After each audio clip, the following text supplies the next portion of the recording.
We begin, Robin, with another mass shooting in America, a deadly rampage in a grocery store in Boulder, Colorado, leaving 10 people dead, several yet to be identified, and including a veteran police officer, a father of 7. Yes, fellow officers holding a procession overnight to honor 51-year-old Eric Talley. He was the first officer to respond to the scene. It was just minutes after the 911 call came in. This morning, we are live on the scene, and we will hear from some of the eyewitnesses on how they escaped. But first, TJ, let's go to our chief national correspondent, Matt Gutman, who's there in Boulder with the latest on this tragedy. Good morning, Matt. Robin, good morning. You can see that entire shopping center is still locked down. And those cars you see behind me, they actually belong to shoppers who fled the scene. They were unable to get back to their cars. Police still processing that scene. And this morning, we spoke to eyewitnesses who described the sound of the gunfire, the smell of the gunpowder, and the sheer terror they felt. Guys, we got people down inside King Supers. Holy shit. This morning, gunfire and terror in a supermarket and another Colorado community reeling after a deadly mass shooting. Guys, there's an active shooter. People say 10 people were killed, including a Boulder police officer, the only person wounded, the shooter.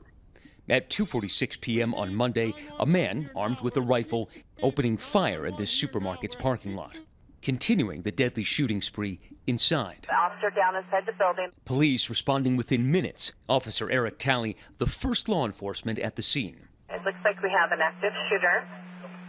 The white male, middle-aged, dark hair, beard, black vest, short-sleeved shirt. Instantly, the upscale market turned into a hellscape. Well, I could smell the gunpowder, so they were pretty close. Some shoppers and employees diving for cover, others hiding in a storage room.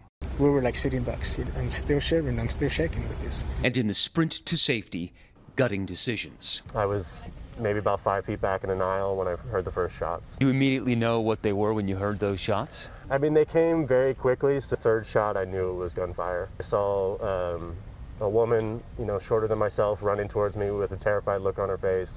By 3 p.m., a massive law enforcement presence was building.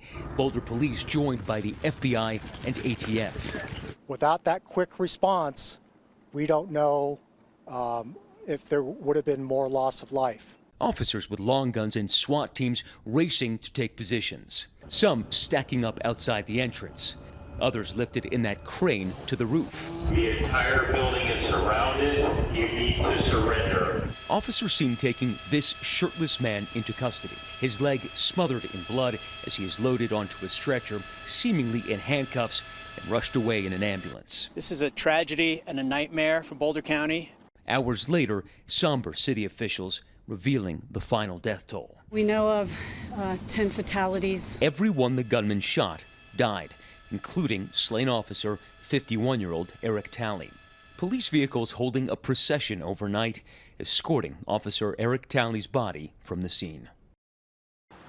And one of his fellow officers on the force said he never met anyone who didn't like Eric Talley. He leaves behind a child as young as 7 years old. And overnight, the police chief here saying that it'll take them at least 5 days to complete the investigation. They want to go through that supermarket meticulously. And prosecutors say they're going to bring the full weight of the law against that suspect to bring justice to the victims' families. Hi, everyone. George Stephanopoulos here. Thanks for checking out the ABC News YouTube channel. If you'd like to get more videos, show highlights, and watch live event coverage, click on the right over here to subscribe to our channel. And don't forget to download the ABC News app for breaking news alerts. Thanks for watching.